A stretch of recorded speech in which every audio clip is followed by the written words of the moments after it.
Hello बच्चों, मैं आमिर खान, बाबा विश्वनाथ स्मारक, जनता इंटरमीडिएट कॉलेज चटिया चक्रा मऊ। आज हम लोग पढ़ेंगे कक्षा 9 का गणित का अध्याय 2 बहुपद पॉलिनोमियल। ठीक है, इसमें हम लोग पढ़ेंगे बहुपद किसे कहते हैं, क्या होते हैं, चर अचर क्या होते हैं, बीजीय व्यंजक क्या होते हैं, इन्हीं सबसे मिलकर हमारा एक बहुपद बनता है। फिर बहुपद के शून्यक पढ़ेंगे, इसमें कुछ सर्व समीकरण हैं, फॉर्मूले हैं, उसको पढ़ा जाएगा। गुणनखंड कैसे करते हैं, ये सारी चीजें इसमें हम लोग पढ़ेंगे। तो सबसे पहले हम लोग जान लेते हैं बहुपद किसे कहते हैं।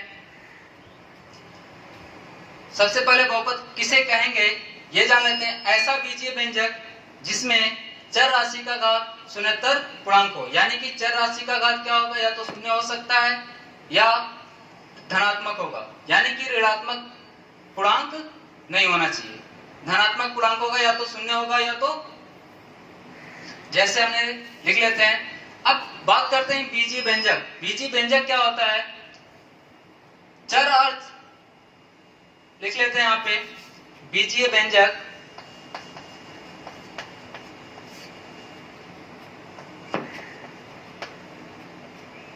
बीजीय व्यंजक बीजीय व्यंजक क्या होता है, इसमें दो चीजें होती हैं, चर और अचर। चर और अचर राशियों के जिसमें चार हमारे होते हैं, जोड़, घटाना, गुणा, भाग, इन सब संक्रियाओं से मिलकर, चर और अचर राशियों से मिलकर हमारा एक बीजीय व्यंजक बनता है। जैसे देखते हैं यहाँ पे, अब इसमें एक शब्द आया है जैसे 2x + 2 x बटे में 2 5x - 5, ये हमारे क्या है, बीजीय व्यंजक है। हमने कहा ये हमारा चर राशि है, ये हमारा अचर राशि है। चर और अचर राशियों के जोड़, घटाना, गुणा, भाग के संक्रियाओं से मिलकर बनी एक व्यंजक हमारा बीजीय व्यंजक कहलाता है। ये हमारा देखिए यहाँ पे जोड़ हो रहा है, ये x का इसमें गुणा हो रहा है, यहाँ पे x में 2 भाग कर रहा है, ये हमारा एक बीजीय व्यंजक कहलाता है। अब इसमें बात करते हैं चर और अचर। चर किसे कहेंगे और अचर राशि किसे कहेंगे। ऐसा मान चर राशि किसे कहेंगे,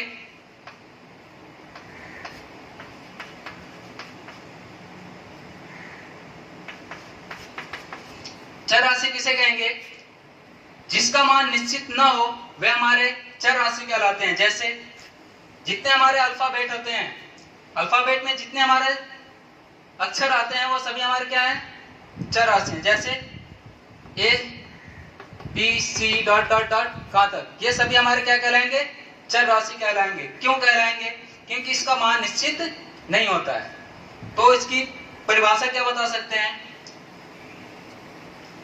ऐसा मान ऐसा अंक जिसका मान निश्चित ना हो, जिसका मान निश्चित ना हो वे हमारे चर राशि कहलाते हैं। जैसे A B C D, यानी कि A से लेकर Z तक। अचर राशि किसे कहेंगे,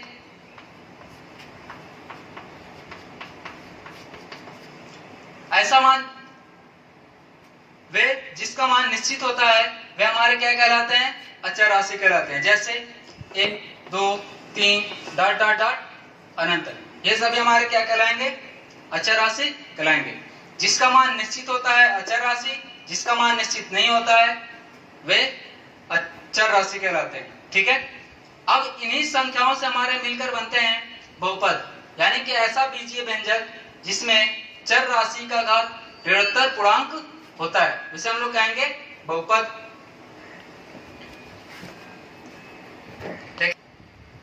देखेंगे बहुपद किसे कहेंगे,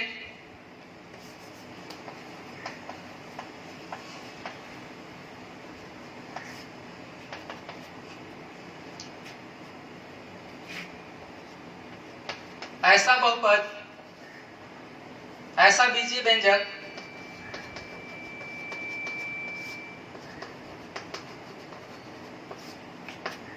ऐसा बीजीय व्यंजक जिसमें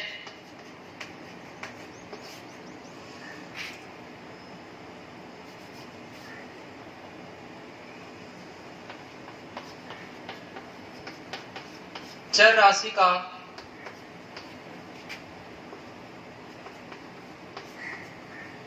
चर राशि का घात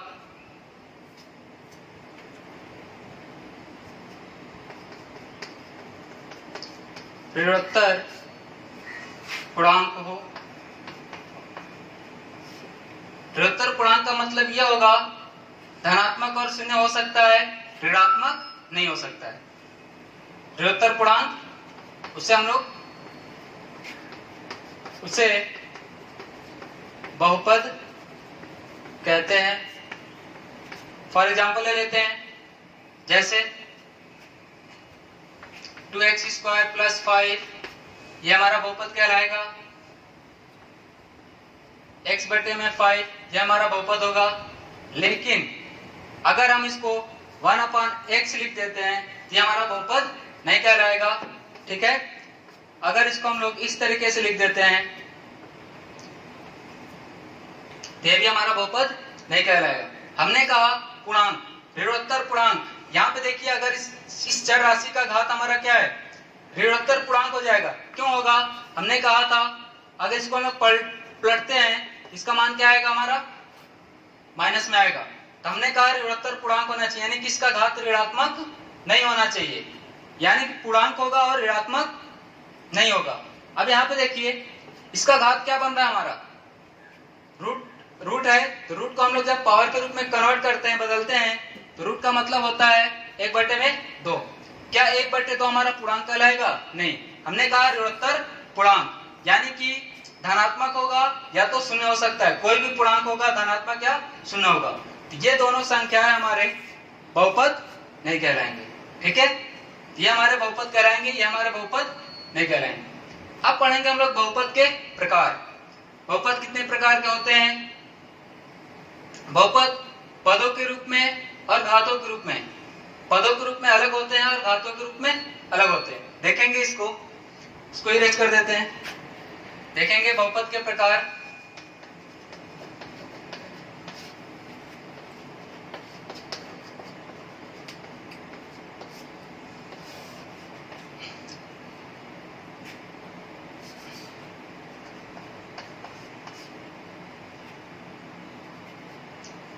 पदों के आधार पर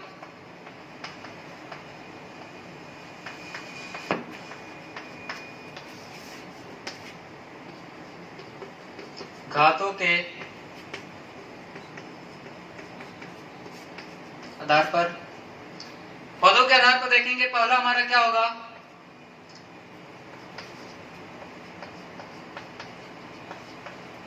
रैखिक बहुपद। रैखिक बहुपद किसे कहेंगे? ऐसा बहुपद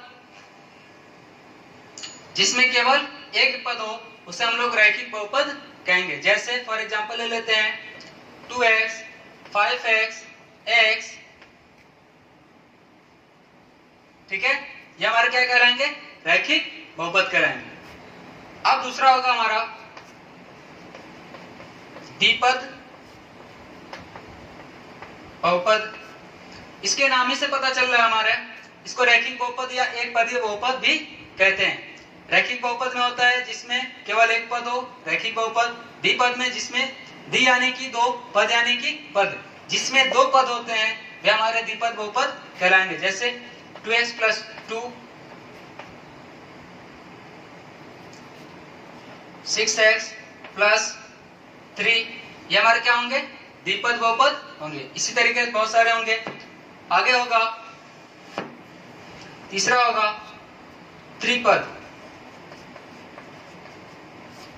त्रिपद बहुपद, त्रि यानी कि तीन, पद यानी कि पद, जिसमें तीन पद हो उसे हम लोग त्रिपद बहुपद कहते हैं। जैसे 2x² + 3x + 5, ये हमारे त्रिपद हो जाएंगे। एक एग्जांपल और ले लेते हैं, जैसे 10x² + 5x + 5, ये हमारे त्रिपद होंगे। ठीक है, इसमें तीन पद हैं तो त्रिपद। हाँ, एक चीज और ध्यान दीजिएगा, इसमें अगर आपको कोई क्वेश्चन दे देता है 2x + 5x + 3x, क्या हम लोग इसको त्रिपद बहुपद कहेंगे? नहीं कहेंगे। क्यों नहीं कहेंगे? इसको जब हम लोग हल करेंगे तो 3x प्लस 5x प्लस 2 हमको क्या मिलेगा? 3x 5 3 8 10x मिलेगा।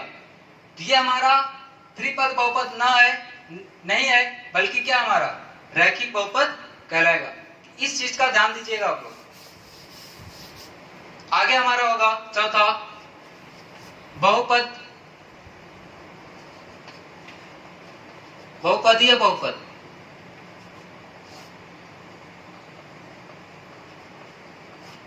ठीक है, बहुपदीय बहुपद में उसमें बहुत सारे पद होंगे, यानी कि 3 से अधिक अगर उसमें पद आते हैं तो हमारे क्या कहलाएंगे?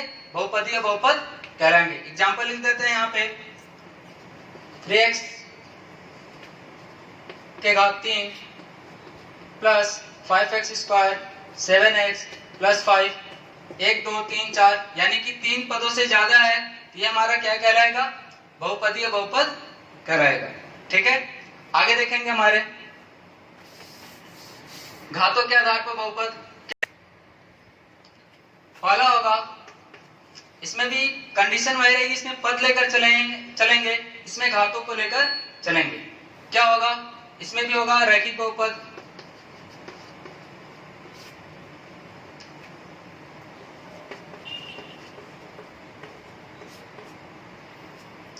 रैखिक बहुपद जिसमें चर राशि का घात केवल 1 हो उसे हम लोग रैखिक बहुपद कहते हैं। x 2x 5x, इसमें चर राशि का अधिकतम घात क्या हमारा 1 है, तो ये क्या कहलाएगा? रैखिक बहुपद। दूसरा होगा द्विघात,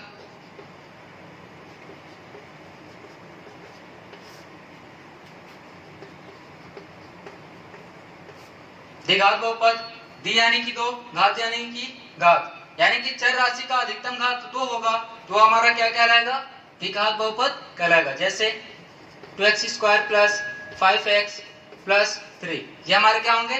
द्विघात बहुपद कहलाएंगे। या एक और एग्जांपल ले लेते हैं 10x स्क्वायर प्लस 5, ये हमारा क्या होगा? द्विघात बहुपद ये होगा, यानी कि चर राशि का जो अधिकतम घात होगा वही हमारा क्या कहलाएगा? द्विघात बहुपद कहलाएगा। तीसरा है हमारा त्रिघात।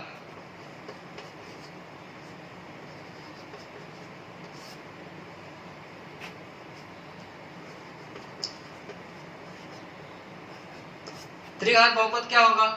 जिसका अधिकतम घात क्या होगा? हमारा 3 होगा, वे हमारे क्या कहलाएंगे? त्रिघात। जैसे 3x cube 2x square plus 5x plus 5, ऐसे एग्जाम्पल ले लेंगे जिस यानी कि अधिकतम घात जहां पे घात 3 दिखेगा वो हमारा त्रिघात बहुपद कहलाएगा। इस तरीके से हमने बहुपद के प्रकार पढ़े, पदों के आधार पर और घातों के आधार पर। और भी बहुपद होते हैं, शून्य बहुपद होते हैं जिसका घात क्या होता है? शून्य होता है, या जिसका मान शून्य आता है तो हमारे क्या कहलाते हैं? शून्य बहुपद कहलाएंगे। अगर ये भी हमारा एक बहुपद है, ठीक है, यहाँ पे चर राशि का घात क्या है? 0 है, तो 0 का मतलब क्या होता है? अगर किसी भी, हमने बतलाया था, किसी भी संख्या या कोई भी संख्या हो उसका घात 0 होता है तो उसकी वैल्यू क्या होती है? 1 आती है। तो ये भी हमारा एक बहुपद कहलाएगा। ठीक है, आगे हम लोग अब एक चीज और इसमें जान लेते हैं, बहुपद के घात क्या होते हैं? बहुपद के घात, ठीक है, बहुपद के घात किसे कहेंगे?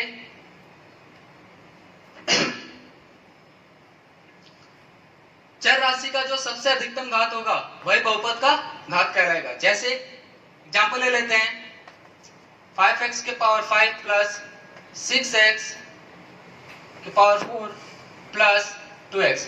अगर मान लीजिए आपको ये बहुपद दिया हुआ है, अगर इसमें पूछेगा आपको इसमें बहुपद के घात क्या कहलाएंगे, इसमें देखेंगे चर राशि कौन है हमारा?